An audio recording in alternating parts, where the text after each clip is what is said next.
Hello friends, today's topic is about conjugated and unconjugated bilirubin and also what is total bilirubin, that also we will look in this video. So this conjugated bilirubin is also called a direct bilirubin, unconjugated is called a indirect bilirubin, and correlation between jaundice and plasma bilirubin level that we will look in this video. So first of all, we are knowing that heme catabolism and that lead to the bilirubin formation. So normally after 120 days of red blood cell, means a lifespan of the red blood cell, what happen, this will be lyse, means destruction of the red blood cell, and from that hemoglobin will be released, and finally from the hemoglobin bilirubin is generated. Initially whatever this bilirubin is generated, that is called unconjugated bilirubin, and that is occurring in a reticuloendothelial system, means liver, spleen and bone marrow. Now this unconjugated bilirubin, that is normally higher side, that is about 0.2 to 0.6 milligram per deciliter. This unconjugated bilirubin, that is hydrophobic in nature, means it is water insoluble, so it need to be transported with the help of albumin. So this albumin is transporting this unconjugated bilirubin up to the liver, so transportation to the liver for the conjugation process. Now once it is conjugated, this conjugated bilirubin will become water soluble. Now this water soluble bilirubin is generally going to be excreted out through the gallbladder to the intestine and finally in the feces and urine. But during this liver to gallbladder, a portion of transported back into the portal circulation, and this conjugated bilirubin is also appeared in the blood. So normal level of this conjugated bilirubin is very negligible. So you have to remember a very small fraction of conjugated bilirubin is found in the blood, that is 0 to 0.2 milligram per deciliter.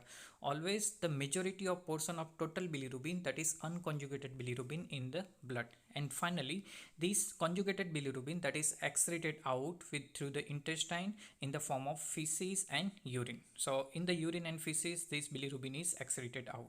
So total bilirubin, that is unconjugated plus conjugated bilirubin. So total bilirubin level is about 0.2 to 0.8 milligram per deciliter.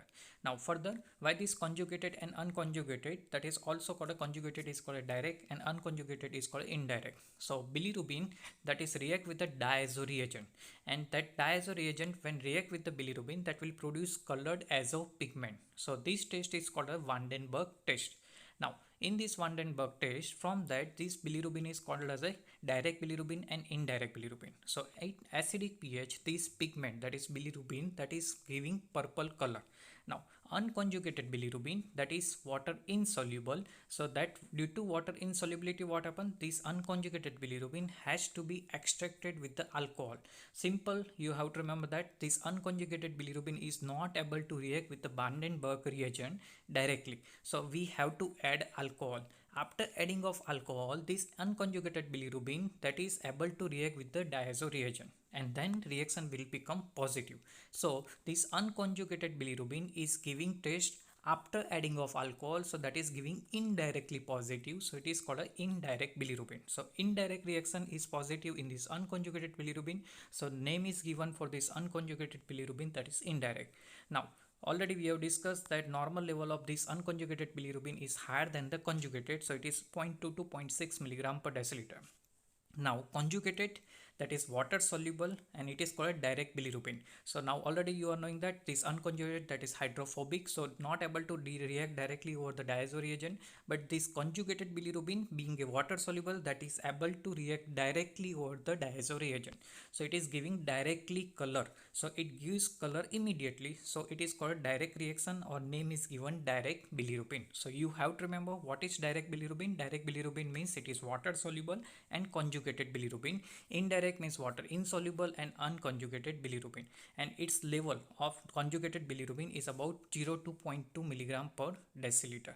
Now further, this plasma bilirubin level more than 1 milligram per deciliter, normally it is between 0.2 to 0.8 milligram, but level is more than 1, that condition is called hyperbilirubinemia, not directly jaundice. First condition, that is hyperbilirubinemia, means increased level of the bilirubin. Now suppose level is between 1 to 2 milligram per deciliter, that is indicating of a latent jaundice. So you have to remember that increased bilirubin is not directly jaundice. First increased level, that is normal level, that is 0.2 to 0.8, that is level of a total bilirubin.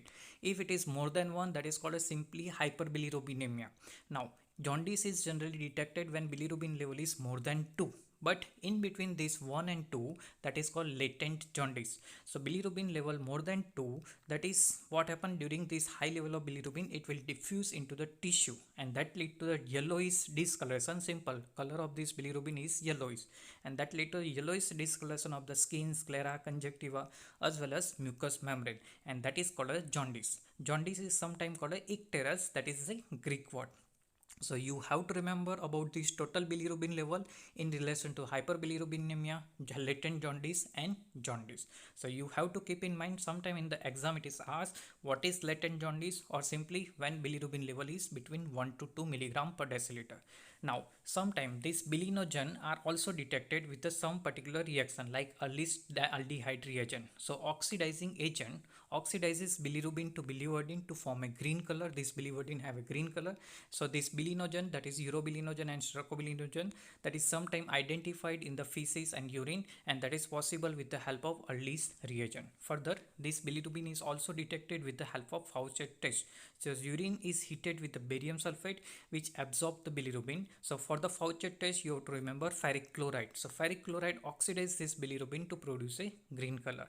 Same way, one more test for the bilirubin, that is bile pigment, that is Malin's test. So this Malin's test, that is nitric acid is used as an oxidizing agent. This bilinogen, that is urobilinogen and stercobilinogen, form complexes with the zinc ion which exhibit brilliant clean fluorescence. So this bile pigment is detected in the urine with the help of this Faucet test, Malin's test as well as Vandenberg test.